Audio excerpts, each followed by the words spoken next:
1 John 2:15. Do not love the world or the things in the world. If anyone loves the world, the love of the Father is not in him.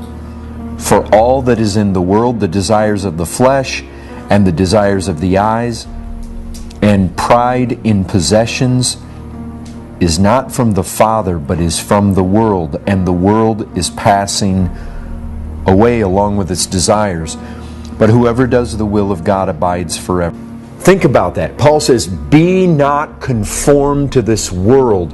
One of the things that wages war against the soul is this world that is constantly pressing on you to conform to it. It's constantly applying pressure to shape you into its form. Be not conformed to the world means don't take its shape. Don't allow its realities, its attributes, its character to get somehow molded into your life. A world that is constantly trying to stain us and constantly trying to conform us to it. And it's a pressure. And I have to believe all the more in our day. You know, the truth is, people were people 200 years ago. But look what they didn't have. I mean, do you know how much of the world comes at us through computers and televisions? Do you realize how much? I mean, 100 years ago, they didn't have those things. I mean, right now, do you know how many people are camped in front of a television across our city right now? If you were to guess percentage-wise, 80% probably. In front of a television right now. I mean, you want the perfect indicator of where the world's at? Look at the world's advertising. And that's such an easy and yet very profound indicator of where society is, where the world is. Basically, advertising, it shows you the very heart of what this world's all about. I mean, it shows you what it thinks about sex, it shows you what it thinks about alcohol, it shows you what it thinks about money, about making the other guy look stupid, about self-exaltation, how you ought to dress, what sports stars you ought to worship. The influence that we're exposed to today is just astronomical. Do you guys realize these smartphones that have internet access, they can play movies on it? Do you realize just in the palm of your hand what you have access to today? You've got all this garbage and it's seeking to stain and seeking to conform. Brethren, you got to fight. If you just lay down, this thing will chew you up.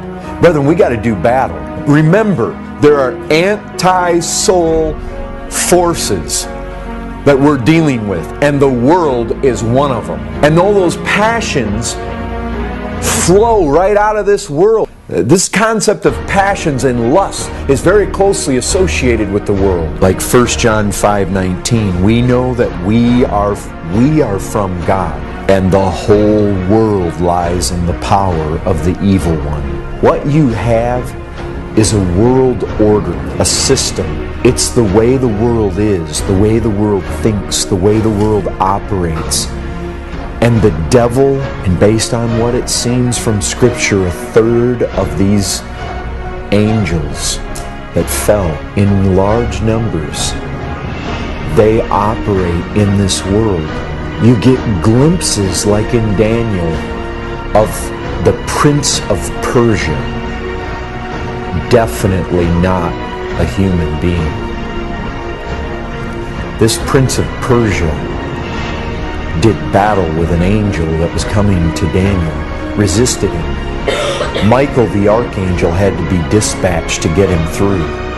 We're looking at cosmic forces, just like it talks about these authorities, these powers in heavenly place. They control nations and governments, and there seems to be a hierarchy and a working, and they basically control this world to destroy. That's what he comes for, to destroy, to deceive, to kill. He is cruel in his ways. He comes to do battle against the church. You guys need to get this. There is such a being who it seems at one time was some kind of crowning cherub.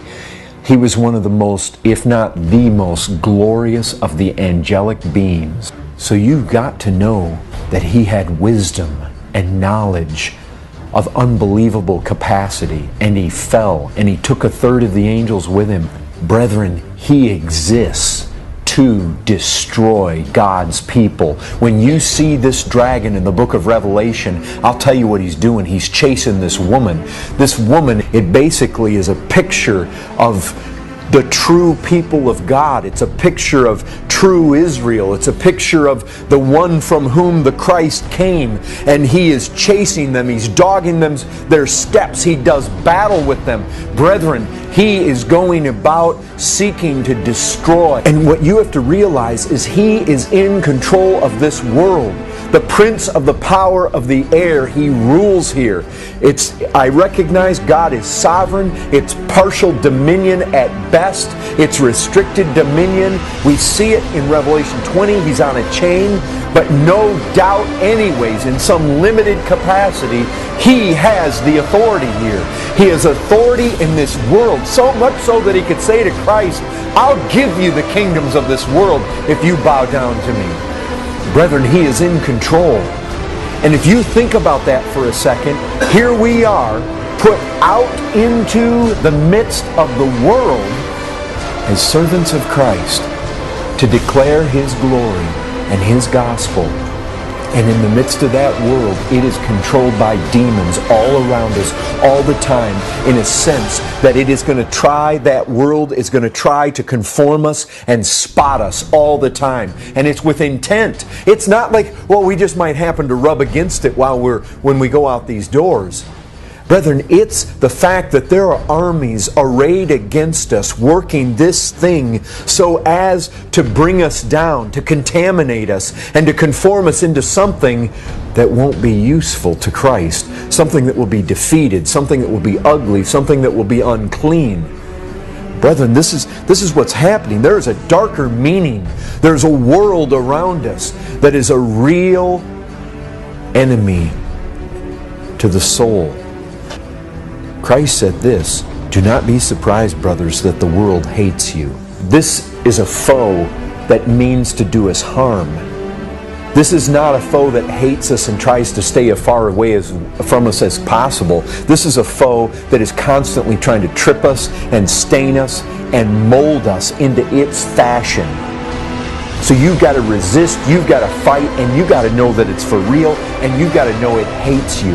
And it hates you with the kind of hatred that is seeking to destroy you, not stay away from you. You adulterous people, James 4:4, do you not know that friendship with the world is enmity with God? Therefore, whoever wishes to be a friend of the world makes himself an enemy of God. So here's the thing. The world tries to spot you, stain you, corrupt you, conform you, mold you. And basically what this is saying is, if you yield to it, you are an enemy of God. To the people that resist the conformity, they're friends of God, and the world hates them. But if you allow it to bend you, you're an enemy of God. If you like its shape, if you like its fashion, you show hatred to God yourself. This world hates you, this world hates Christ, this world hates God.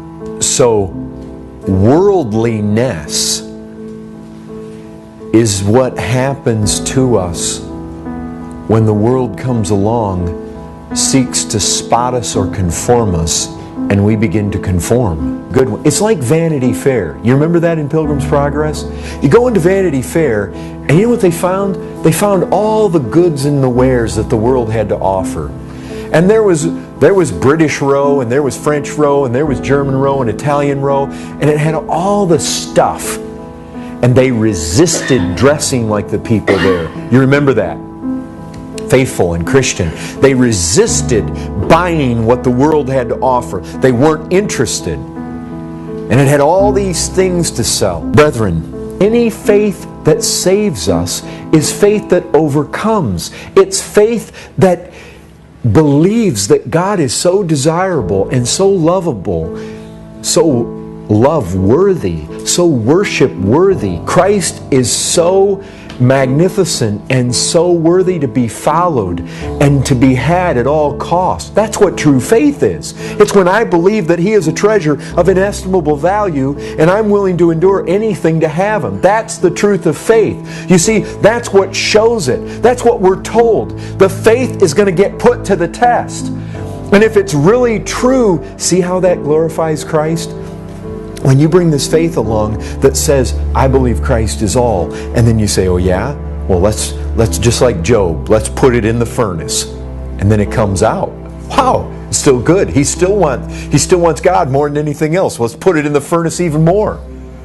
You bring it out. You see how much God got glory? You see what was going on behind the scenes? Brings God tremendous glory. Well, this is the thing. When you take somebody and you say, oh, God says, let their eyes be open. Let there be light. Let them see the glory of Christ. Okay, now put them in Vanity Fair. See if devil try to sell them the best of your goods. And they come through clean, unspotted, unconformed. Brethren, they can abide forever? Yes.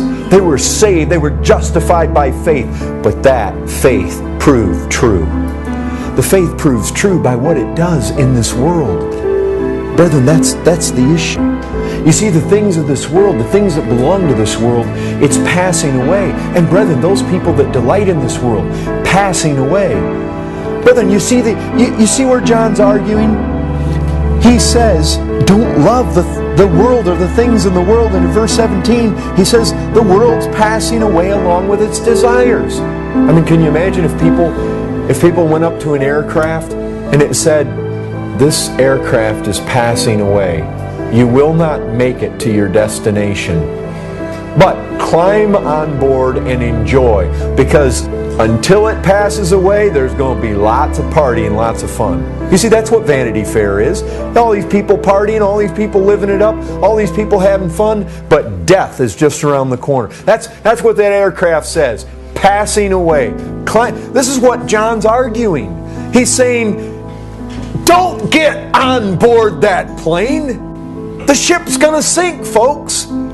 Don't get on there. And you see what he's saying is, if you love the world, you hate God. You can't have both. You either love God or you love the world. It's the fight to not compartmentalize my life. This is what strikes me. It's the fight to not say, okay, this part of my life is sacred. This part of my life, it's ordinary. It's secular. Which a lot of people do that. I mean, people all over the place try to give God His due on Sundays, maybe some of the real good ones on Wednesdays. But brethren, even though we would look at that and maybe we would say, well, yeah, you know, Sunday morning Christians are no Christians at all. But brethren, we can still get in the place where there's parts of our life. You see, this is the issue. This is the key. Brethren, I'll tell you this. If you have a segment of your life that you find, you know what? I never think to thank God doing that. I don't even think of God while I'm doing that. In fact, that part of my life is kind of reserved to almost forget Him. Not that we would say it purposely, but when we get into that segment of our life, we kind of just forget Him. He drops out of the picture. Brethren, that's worldly. Dump it. Be done with it. What God is saying to us is whatever you do, you need to do for His glory. Whatever you do, you need to do that He be central to it.